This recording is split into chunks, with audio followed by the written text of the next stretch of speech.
नमस्कार, माझे नाव कीर्ती बबन सोनवलकर. मी आज तुम्हाला गौरव दिनानिमित्त एक कविता बनवली आहे, ते सादर करत आहे. कविता बनवते भाषेची, अभिमान आहे मातृभाषेचा, आशा आहे संस्कृतीची. भाषा ही सर्वात उच्च, मी माझ्या भाषेसाठी देईल सर्वात मोठा गुच्छ. भाषेचा अभिमान असो, मराठी भाषा सर्व जगात वसो. महाराष्ट्रात भाषा ही अनमोल, सर्वांसाठी ठेवा ती बहुमोल. महाराष्ट्र राज्याच्या गाऊया गाथा, खरी हीच व्यथा. आपली ही मातृभाषा उजळू दे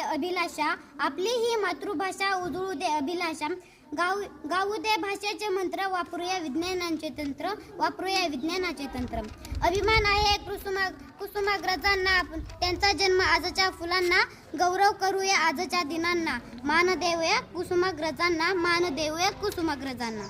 विवा शिरवाडकर म्हणजेच कुसुमाग्रज यांचा जन्म भाषेच्या गौरवाचा. हा दिन आहे मराठी भाषेच्या स्वागताचा. धन्यवाद.